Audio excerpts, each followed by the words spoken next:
How to stop wasting time and improve your personal effectiveness. The reason I research productivity is simple. I think that a productive life equal a happy life. Also, if you are more productive than average people, you will advance faster in your career. You learn more, you do more, and eventually are rewarded more.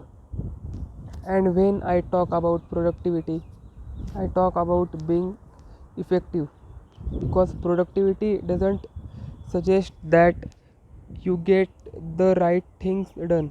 It just means you get a lot of stuff done. But that's not what matters. Effectiveness, however, refer to getting the right things done. And if you want to do your job well, earn money, live a meaningful life, or learn skill, that is what matters the most. Otherwise, you just run around the circles. You might appear busy, but you won't achieve things meaningful. In other words, it's easy to do useless work that doesn't bring you closer to the outcomes you desire. Results matter the most.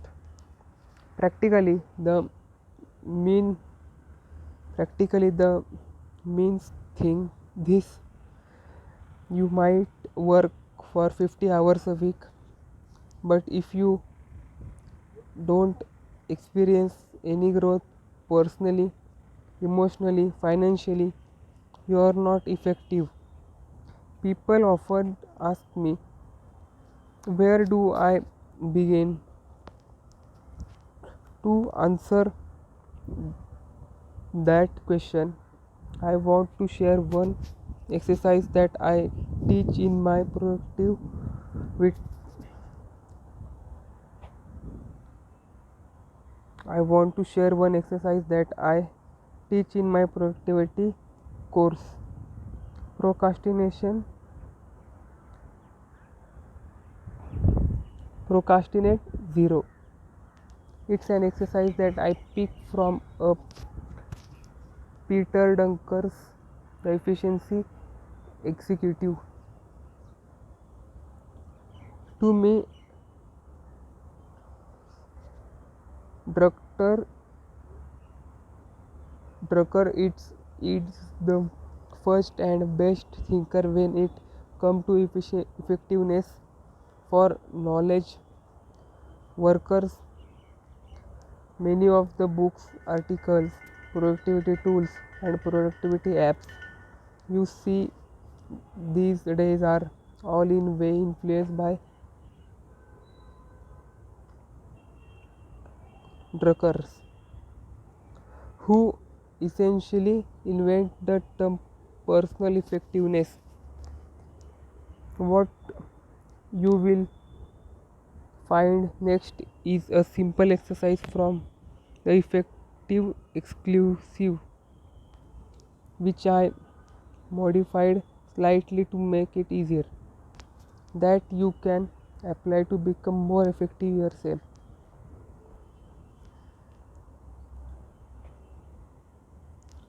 Step 1: know the time. I often hear people saying, I don't know what's wrong with me. I keep procrastinating. My question is, do you know the time? If you don't measure your time, it's tough to stop procrastination or improve your productivity, because if you want to manage your time better, you have to know where it goes first. Your memory is not sufficient. If I ask you what you were doing exactly 1 week ago at this time? Would you have an answer? There you go. How do you know your time? Keep an activity log.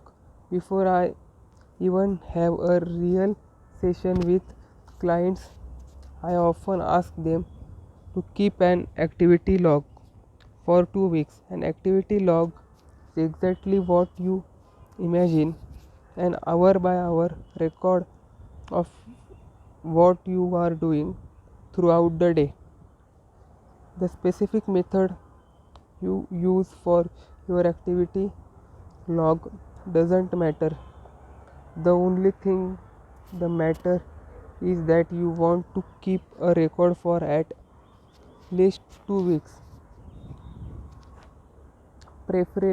Preferably, you want a whole month of record activities. I just keep a pen and a notepad on my desk, and every hour I write down the time and what I have done during the past 1 hour. It's important to keep the notebook visible so you don't forget.